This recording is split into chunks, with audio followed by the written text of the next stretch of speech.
जय मसीह सम्पूर्ण प्रभुको प्रियजनहरूमा म सुषमाको तर्फबाट अनि हाम्रो प्रभु येशू बौरी उठ्नु भएको छ। चिहान खाली भएको छ अनि सबैजनालाई ह्याप्पी इस्टर पनि भन्न चाहे। प्रभुलाई धन्यवाद भएको होस्। आज फेरि प्रभुले यो मौका तपाईँहरूको बिचमा उहाँको जीवित वचनबाट थोरै केही उत्साहको शब्दहरू राख्नको लागि मलाई यो मौका दिनुभयो। अनि हजुरहरूले मसँगै निकाल्न सक्नुको सुसमाचार यूहन्ना 20:1-18 यहाँ यसरी लेखिएको छ। हजुरहरूले ध्यान दिएर सुनिदिनु होला। हप्ताको पहिलो दिन बिहान अँध्यारो छँदै मरियम मग्दलिनी चिहानमा आइन् र तिनले ढुङ्गा चिहानबाट हटाएको देखिन्। तिनी सिमोन पत्रुस र यसुले माया गर्नुहुने अर्को चेला कहाँ दगुरेर गइन् र तिनीहरूलाई भनिन्, तिनीहरूले प्रभुलाई चिहानबाट बाहिर लगेछन् र उहाँलाई कहाँ राखेका छन् सो हामी जान्दैनौँ। तब पत्रुस र अर्को चेला बाहिर निस्केर चिहानतिर गए। ती दुवै सँगसँगै दगुरे, तर अर्को चेला पत्रुसलाई उछिनेर चिहानमा अगाडि आइपुगे। चिहानभित्र निहुरेर हेर्दा तिनले अघि बेरेका सुती कपडाहरू मात्र पडिरहेका देखे, तर तिनी भित्र पसेनन्। सिमोन पत्रुस त्यसको पछि पछि आएर चिहानभित्र पसे अनि तिनले पनि मलमलका बेर्ने कपडाहरू मात्र त्यसै पडिरहेका देखे। उहाँको शिरमा बाँधिएको रुमाल चाहिँ मलमलका कपडाहरूसँग थिएन, तर अलग्गै एक ठाउँमा पट्याएर। तब चिहानमा पहिले आइपुग्ने अर्को चेला पनि भित्र पसेर त्यो देखेर तिनले विश्वास गरे, किनभने तिनीहरूले उहाँ मृतकबाट जीवित भई उठ्नुपर्छ भन्ने धर्मशास्त्रको वचन अहिलेसम्म बुझेका थिएनन्। त्यसपछि ती चेलाहरू आफ्ना घर फर्के, तर मरियम चिहान बाहिर रुँदै उभिरहेकी थिइन्। तिनले रुँदै चिहानतिर निहुरेर हेरिन् र जहाँ येशूको मृत शरीर राखिएको थियो त्यहाँ सेता वस्त्र लाएका दुई स्वर्गदूतहरूलाई, एकजना शिरतिर र अर्का पाउतिर बसिरहेका तिनले देखिन्। उनीहरूले तिनलाई भनिन्, नारी किन रुन्छौ? तिनले उनीहरूलाई भनिन्, तिनीहरूले मेरा प्रभुलाई लगेछन् र उहाँलाई कहाँ राखेका छन् म जान्दिनँ। यी कुरा भनेर तिनी पछिल्तिर फर्किन् र तिनले येशूलाई उभिरहनु भएको देखिन्, तर येशू नै हुनुहुन्छ भने चिनिनन्। येशूले तिनलाई भन्नुभयो, नारी तिमी किन रुँदैछौ? कसलाई खोज्छौ? तिनले उहाँलाई माली भन्ठानेर भनिन्, हजुर, तपाईँले उहाँलाई यहाँबाट लैजानु भएको भए कहाँ राख्नु भएको छ मलाई भन्नुहोस् र म उहाँलाई लैजानेछु। येशूले तिनलाई भन्नुभयो, मरियम। तिनले फर्केर उहाँलाई हिब्रूमा भनिन्, रब्बोनी, अर्थात् हे गुरुज्यू। येशूले तिनलाई भन्नुभयो, मलाई नछौ, किनभने म अहिलेसम्म पिता कहाँ गएको छैन, तर मेरा भाइहरू कहाँ गएर तिनीहरूलाई भनिदेऊ, मेरा पिता र तिमीहरूका पिता र मेरा परमेश्वर र तिमीहरूका परमेश्वर कहाँ गइरहेछु। मरियम मग्दलिनी गइन् र चेलाहरूलाई सुनाइन्, मैले प्रभुलाई देखेँ अनि उहाँले भन्नुभएका कुरा तिनीहरूलाई तिनले भनिदिइन्। आमेन। प्रभुलाई महिमा भएको होस्। अनि साँच्चै नै यहाँ हेर्दछौँ भने एका बिहानै हप्ताको पहिलो दिन आइतबार बिहानै मरियम चाहिँ प्रभुलाई हेर्न भनिकन चिहानमा पुगेको हामी पाउँदछौँ है। अनि त्यो ढुङ्गा चाहिँ चिहानबाट हटाइएको कुरा चाहिँ उनले देखेकी छन्।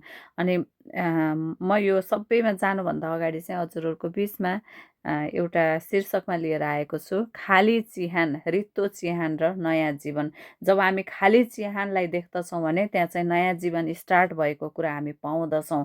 अनि आज संसारभरिका क्रिस्चियनहरूले एउटा महान सत्यतालाई मनाइरहेका हामी पाउँदछौँ। आजको दिन है, मानिसहरू ठाउँ ठाउँमा स्ट्याचुलाई लिएर पनि हिँडिरहेको हामी पाउँदछौँ। अनि हरेक चर्चहरूमा सेलिब्रेसन गरेको पनि हामी पाउँदछौँ। किनभने हाम्रो येशू ख्रीष्ट चाहिँ जीवित भइकन उठ्नु भएको छ, उहाँ चाहिँ पुनरुत्थान हुनुभएको छ। त्यो चिहान आज खाली भएको कारणले आज साँच्चै नै प्रभु येशू चाहिँ जीवित भइरहेको खुसियालीमा चाहिँ विभिन्न चर्चहरूमा, विभिन्न ठाउँहरूमा, देशहरूमा है आज उत्सव मनाइरहेका छन्। आज मृत्यु चाहिँ पराजित भएको छ अनि चिहान खाली छ अनि येशू ख्रीष्ट चाहिँ जीवित हुनुभएको छ।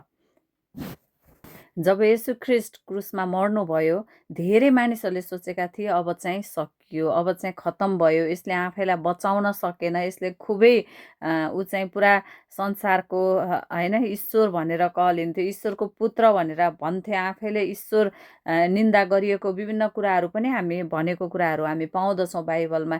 तर अब चाहिँ सकियो भनेर भनेका थिए। जब उहाँलाई क्रुसमा चढाइयो, जब उहाँले प्राण त्याग्नुभयो अनि सबै अन्धकार छाएको छ देशभरि है। अनि अब चाहिँ सकेको छैन, जब अन्धकार छाउँछ, अनि मैले अस्ति हजुरहरूलाई अस्ति गएको चोटि त्यो भिडियोमा भनेको पनि थिएँ कि जब त्यो मन्दिरको पर्दाहरू टुटेर जान्छ, च्यातिन्छ, अनि अझ मानिस र परमेश्वर बिचको सम्बन्धको मिलाप हुँदछ होइन। अनि यसु ख्रिस्टको मृत्युले चाहिँ त्यहाँ मिलाप ल्याएको कुरा हामी देख्न पाउँदछौँ। अनि परमेश्वरको योजना चाहिँ उहाँलाई मृत्युमा राख्ने थिएन, उहाँलाई मरेको मरै राख्ने पनि थिएन, उहाँलाई चाहिँ जीवित भइकन उठाउने थियो, उहाँ चाहिँ पुनरुत्थान हुनुपर्ने थियो। विभिन्न भविष्यवक्ताले भनेको कुरा चाहिँ आज गएर पुरा भएको हामी पाउँदछौँ। परमेश्वरको योजना चाहिँ जहिले पनि सफल हुँदछ। आमेन। अनि बिहानै, आइतबारको बिहानै होइन, अनि ठुलो इतिहासमै ठुलो चमत्कार भएको छ, त्यो चाहिँ पुनरुत्थान हो। यसु ख्रिस्ट जीवित भइकन उठ्नु भएको छ। अनि सुरुमा हेर्दछौँ भने मरियमले प्रभुलाई गएर खोजेको कुरा हामी पाउँदछौँ। एउटा उनले गरेको प्रेम, एउटा भक्ति चाहिँ प्रभुप्रति देखिएको कुरा हामी पाउँदछौँ। अनि प्रेमले चाहिँ जहिले पनि प्रभुलाई खोज्दछ, यसुलाई खोज्दछ, उद्धारकर्तालाई खोज्दछ है। जब हामी यसुलाई प्रेम गर्छौँ भन्छौँ भने हाम्रो आफ्नो विभिन्न इच्छाहरू, आफ्नो स्वार्थका कुराहरू, आफ्नो कुराहरूको चाहिँ पहिलो स्थानमा आउँदैन, यसु ख्रिस्ट चाहिँ पहिलो स्थानमा आउनु हुँदछ। अनि मरियम मग्दलिनी चाहिँ बिहानै अँध्यारोमा चिहानमा गएकी छन्। किन गएकी छन् त? किनकि उनको हृदयमा प्रभुको लागि एकदमै गहिरो प्रेम थियो। अनि प्रेमले चाहिँ उनलाई रोक्न सकेन है। अनि कुनै पनि थकानले पनि रोक्न सकेन, कुनै पनि डरले पनि रोक्न सकेन, न त त्यो अँध्यारोले रोक्न सक्यो। तर उनी कहिले उज्यालो हुन्छ भन्ने बित्तिकै, उज्यालो हुने बित्तिकै एका बिहानै त्यहाँ चिहानमा गएकी छन् खोज तलास गर्न। मेरो प्रभुलाई के भयो, के गरेका छन् यिनीहरूले, के भएको छ भनेर त्यहाँ खोज्नलाई, अनि त्यहाँ चाहिँ हेर्नलाई गएको कुरा हामी पाउँदछौँ। अनि साँच्चै नै त्यो समयमा मरियमको जीवन पनि हामी केलाउन सक्दछौँ, हेर्दछौँ। उनको जीवन चाहिँ अँध्यारोले भरिएको थियो, एउटा गाह्रो अवस्था भइरहेको हामी पाउँदछौँ। पीडामा थिइन्, दुःखमा थिइन् होइन।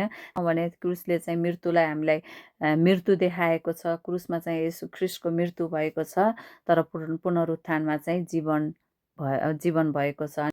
जब मानिसले साँचो रूपमा प्रभुलाई प्रेम गर्दछ, उहाँलाई खोज्दछ भने चाहिँ अनि उसले चाहिँ जीवनलाई प्राप्त गर्दछ है। धेरै मानिसहरू चर्च आउँछन्, धेरै ले प्रभुलाई खोजिरहेका हुँदैनन् है। खोज्ने चाहिँ कम मात्र हुन्छन्।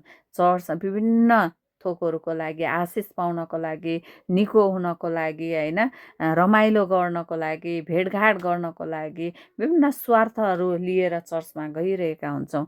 वा आफ्नो पदहरूलाई, आफ्ना जिम्मेवारीहरूलाई निभाउनको लागि मात्र भए पनि चर्चमा गइरहेका हुन्छौँ। तर यहाँ चाहिँ मरियमले के गरेकी छन्? उनले चाहिँ प्रेमलाई प्रकट गरेर उनले प्रभुलाई गरेको प्रेमले गर्दा चाहिँ उनी चाहिँ चिहानमा गएर प्रभुलाई खोजिरहेको पाउँदछौँ। आज तपाईँ र मेरो लागि चाहिँ एउटा प्रश्न छ, आज के हामी साँच्चै नै प्रभुलाई खोज्दैछौँ त? आज साँच्चै नै हामी प्रभुलाई प्रेम गर्दछौँ त? आज साँचो रूपमा उहाँलाई प्रेम गरेका छौँ भने आज प्रभुले चाहिँ हामीलाई त्यो आशा दिँदै हुनुहुन्छ। अब चिहान चाहिँ खाली भएको छ, अब तिमीहरू चाहिँ जीवनमा आएका छौ, तिमीहरूले चाहिँ जीवन पाएका छौ, त्यो उद्धारकर्तालाई पाएका छौ भनेर उहाँले चाहिँ हामीलाई आशा दिँदै हुनुहुन्छ। आमेन। अनि त्यहाँपछि चाहिँ जब पत्रुस र अर्को चेलाले सुने, अनि त्यहाँबाट उनीहरूले पनि देखे ढुङ्गा हटाइएको छ, अनि कपडाहरूलाई चाहिँ व्यवस्थित गरेर पठाएर राखेको कुरा हामी पाउँदछौँ है। अनि त्यो कुराले चाहिँ थाहा गराउँदछ कि यो उहाँको शरीरलाई चाहिँ चोरले चोरी गरेर लगेका होइन रहेछन्, उहाँ आफै नै जीवित भएर उठ्नु भएको प्रमाण चाहिँ त्यहाँबाट पनि हामीले देख्न सकिन्छ। यदि चोरले चोरी गरेर लगेको भए उनीहरूले राम्रोसँग खोलेर पठाएर राख्दैनथे है। अनि साँच्चै नै अनि यसु ख्रिस्ट चाहिँ 3 दिनपछि उठ्नु भएको छ, उहाँ चाहिँ जीवित भइकन उठ्नु भएको छ। उहाँको मरण, मृत्यु क्रुसमा देखिए पनि पुनरुत्थानमा चाहिँ जीवन मिलेको छ, जीवन आएको छ। अनि अर्को कुरा हामी पाउँदछौँ, पहिलो चाहिँ प्रेमले चाहिँ प्रभुलाई खोज्दछ भने, अर्को कुरा चाहिँ प्रभु चाहिँ हाम्रो व्यक्तिगत रूपमा हामीसँग बोल्नुहुन्छ, हामीलाई खोज्नुहुन्छ। जब हामी उहाँलाई खोज्दछौँ भने उहाँ पनि हामीसँग बोल्नुहुन्छ, हामीसँग व्यक्तिगत रिलेसन राख्न चाहनुहुन्छ, व्यक्तिगत रूपमा हामीसँग रहन चाहनुहुन्छ। येशू ख्रीष्ट चाहिँ हाम्रो व्यक्तिगत प्रभु हुनुहुन्छ र हामीसँग बोल्नुहुन्छ। आमेन।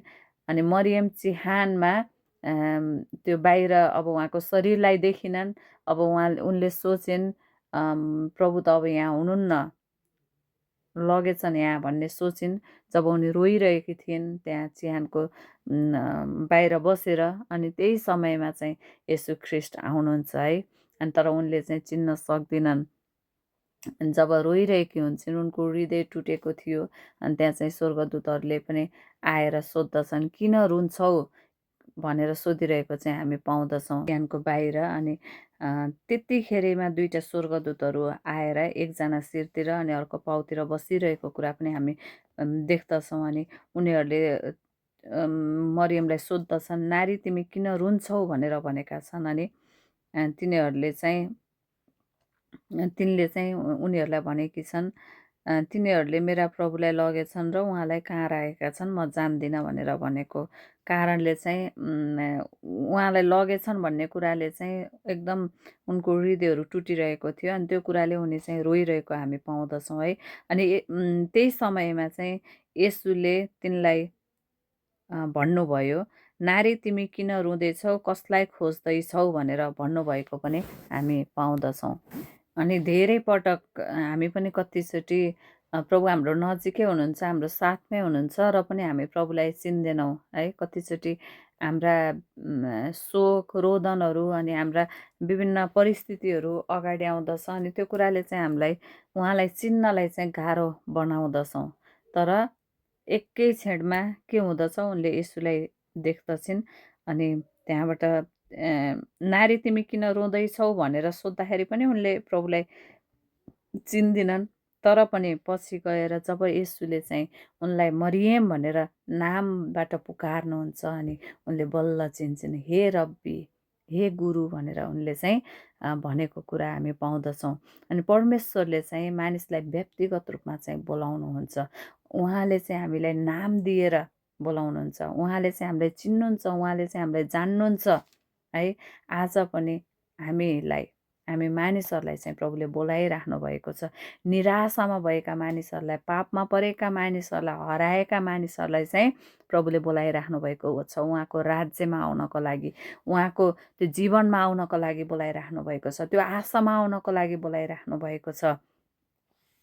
अनि आज तपाईँ र मलाई उहाँले चाहिँ हाम्रो नामले चिन्नुहुन्छ, उहाँले चाहिँ हाम्रो नामद्वारा चाहिँ पुकार्नुहुन्छ।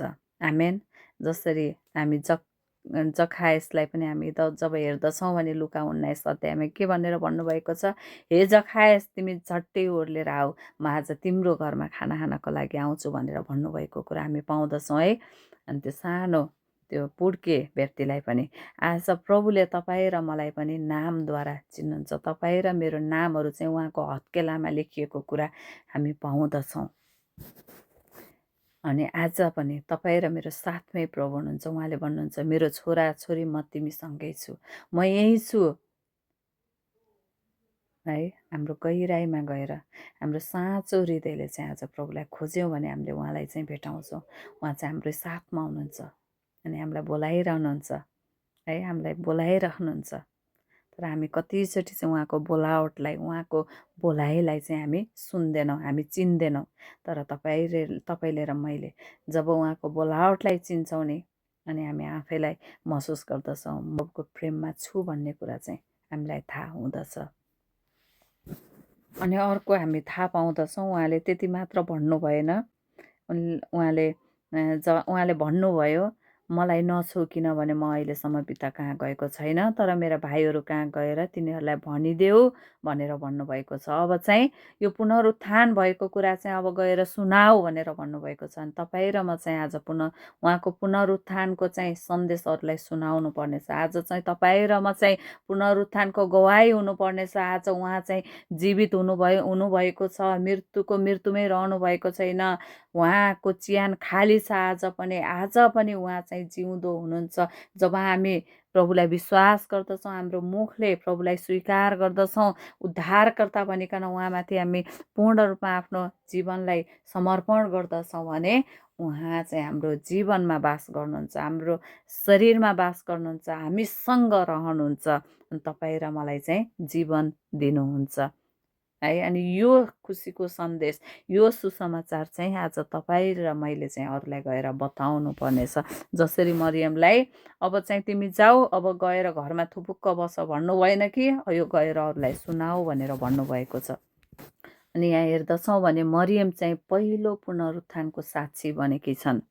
अनि उनी चाहिँ यीशु ख्रिस्टका चेलाहरू कहाँ गएर उनले चाहिँ सबै कुराहरू बताइदिएकी छन्, मैले प्रभुलाई देखेँ भनेर बताइदिएकी छन् है।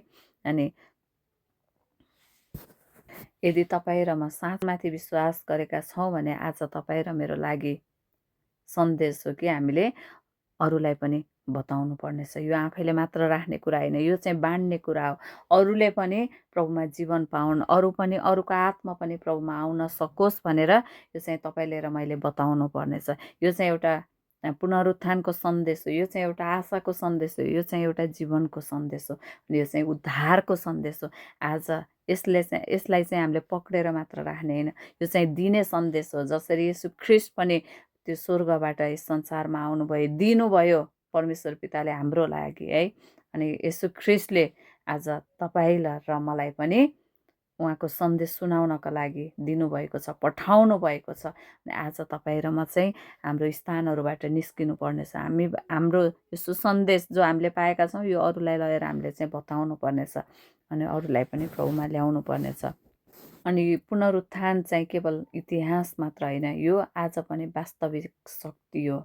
अनि पुनरुत्थानको शक्ति चाहिँ टुटेका आत्माहरूलाई, टुटेका जीवनहरूलाई चाहिँ जोड्ने गर्दछ, अनि पापीहरूलाई चाहिँ क्षमा दिने गर्दछ, अनि निराशाहरूलाई चाहिँ आशा दिने गर्दछ। अनि ती मृत आत्मा जुन हो है, पुनरुत्थानको शक्तिले चाहिँ आज ती टुटेका आत्माहरूलाई, टुटेका जीवनहरूलाई चाहिँ जोड्ने गर्दछ, अनि पापीहरूलाई चाहिँ क्षमा दिने गर्दछ, अनि निराशाहरूलाई चाहिँ आशा दिने गर्दछ। अनि ती मृत आत्मा जुन तयार भएका आत्माहरूलाई चाहिँ जीवन दिने गर्दछ, किनभने यीशु ख्रिस्ट चाहिँ जीवित हुनुहुन्छ, यीशु ख्रिस्ट चाहिँ पुनरुत्थान हुनुभएको छ। अनि आजको सन्देशले चाहिँ, आजको यो वचनले चाहिँ हामीलाई यही कुरा सिकाउँदछ कि प्रभु येशू जीवित भई उठ्नु भएको छ, उहाँको चिहान खाली भएको छ, अनि प्रभुले तपाईँलाई र मलाई प्रेम गर्नुहुन्छ, तपाईँको र मेरो नाम लिएर उहाँले चाहिँ पुकार्नुहुन्छ, अनि उहाँले चाहिँ नयाँ जीवन दिन चाहनुहुन्छ। अनि पुनरुत्थानको शक्ति चाहिँ हिजो पनि थियो, अनि आज पनि छ, र भोलि पनि नयाँ नै हुनेछ। आमेन। अनि आज तपाईँ र म यदि अझै पनि प्रभुलाई चिन्न सकेका छैनौँ भने आज हामी त्यो पापको बोझमा छौँ, निराशामा छौँ, ती डरमा छौँ, खालीपनमा छौँ भने आज प्रभुलाई आफ्नो जीवन समर्पण गरौँ। उहाँको जीवनमा हामी चाहिँ प्रवेश गर्नेछौँ, उहाँले चाहिँ हामीलाई पूर्ण रूपमा नयाँ पार्नुहुनेछ, उहाँले चाहिँ मेन उहाँमा नयाँ भएर हामी चाहिँ जीवन जिउन थाल्नेछौँ, अनि आज हाम्रा जीवनहरू परिवर्तन हुनेछ। आज तपाईँले र मैले यीशु ख्रिस्टलाई स्वीकार गर्नुपर्दछ। तपाईँले र मैले हामी भन्नुपर्नेछ कि म पापी छु, मलाई चाहिँ स्वीकार गर्नुहोस्, मलाई चाहिँ छुटकारा दिनुहोस्, मेरो पापहरूलाई मेटाइदिनुहोस्। अनि त्यो क्रुसको बलिदानले चाहिँ आज म सिद्ध हुन चाहन्छु, आज म चाहिँ छुटकारा हुन चाहन्छु नै मलाई जीवित पार्न सक्नुहुन्छ, र तपाईँको पुनरुत्थानले चाहिँ मलाई जीवित पार्नेछ भनेर हामीले चाहिँ आज स्वीकार गऱ्यौँ भने प्रभुले हाम्रा जीवनहरू बदल्नुहुन्छ, अनि हामीलाई चाहिँ पूर्ण रूपमा सहायता गर्नुहुन्छ। अनि साँच्चै नै प्रभुको चाहिँ जिउँदो भएर उठ्नु भएको छ। आज तपाईँ र मलाई फेरि बोलाउँदै हुनुहुन्छ, उहाँमा जीवन लिनको लागि बोलाउँदै हुनुहुन्छ। आमेन। यदि जसरी वचनमा लेखिएको छ यूहन्ना 11:25 पनि, पुनरुत्थान र जीवन म नै हो, मलाई विश्वास गर्ने मर्यो भने पनि जीवित हुनेछ भनेर यीशु ख्रिस्टले भन्नुभएको छ। अनि उहाँ नै पुनरुत्थान हुनुहुन्छ, उहाँ नै जीवन हुनुहुन्छ, उहाँमा बाहेक कहीँ पनि जीवन छैन, मात्र त्यो जीवन छ जो हामीले अनन्तको जीवन प्राप्त गर्दछौँ। अनि जब उहाँमा विश्वास गर्दछौँ हामी चाहिँ ज्योतिमा आउँदछौँ है, त्यो अन्धकारहरू चाहिँ हटेर जाँदछ, अन्धकारबाट चाहिँ हामी निकालिन्छौँ, अनि त्यो ज्योतिमा प्रवेश गर्दछौँ, अनि अन्धकार अन्धकारमा चाहिँ हिँड्ने छैनौँ। आमेन। हुन्छ। जय मसीह सबैजनालाई।